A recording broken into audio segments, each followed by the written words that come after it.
As Chief Counsel, Greg Demske leads a full-service in-house legal counsel to OIG. Let's just talk about a kind of overview of the programs that you do in terms of compliance and protecting healthcare programs.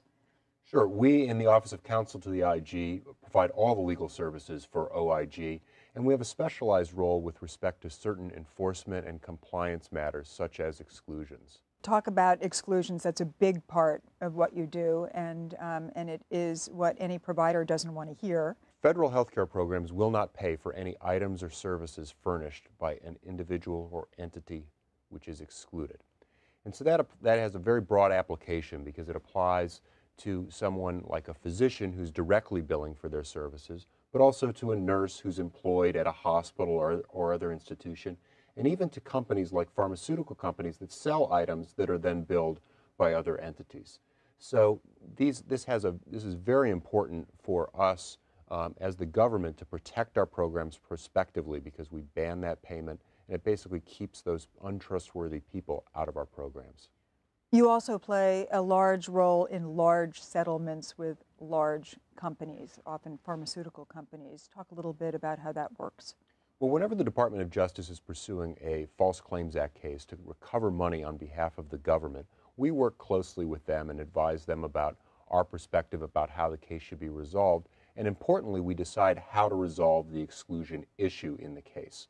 And usually with entities, we decide that the programs and our beneficiaries are better off letting an entity continue to participate in our programs if they agree to certain measures. And we enter into agreements called corporate integrity agreements, or CIAs, that require these entities to have compliance programs and systems and controls and hire an outside entity to monitor their dealings with our programs, and then we monitor whether they're complying with those CIAs.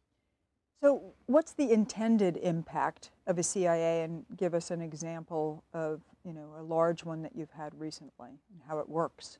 Sure. CIAs are designed to put the entity at the front line of promoting compliance, and they have to put in certain steps and hopefully put in a culture of compliance that comes from the top of the company. So you're not really thinking about it in a punitive way? No, not at all. The exclusion is a remedy to protect the programs going forward, and when we enter into a CIA, it's the same idea. The punishment takes place with criminal and civil enforcement. Our job is to decide what's the best way to protect our programs going forward.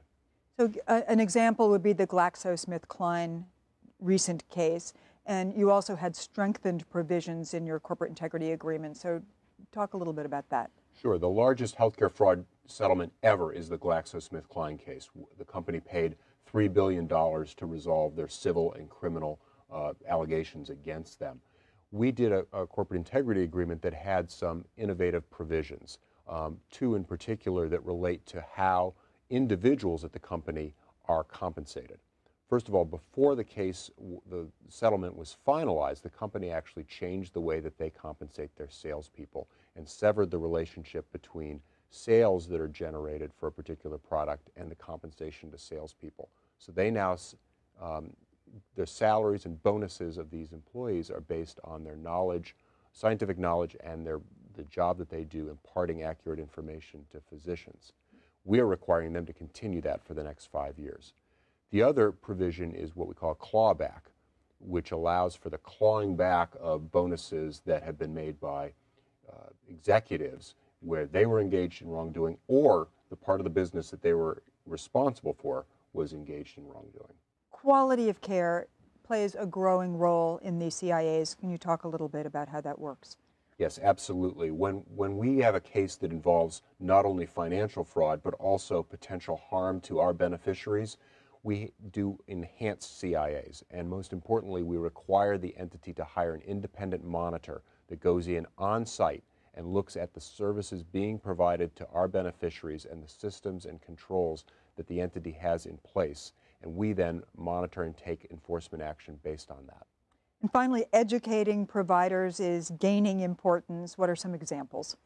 OIG has always believed that it's important to give information to the provider community to promote voluntary compliance, and we do that through advisory opinions, compliance program guidance, fraud alerts, but also increasingly over the last couple of years, more and more resources on our website. For example, videos that talk about a variety of compliance steps that providers can take, and so that they can look at those videos and use those for training that fits the needs of that particular provider.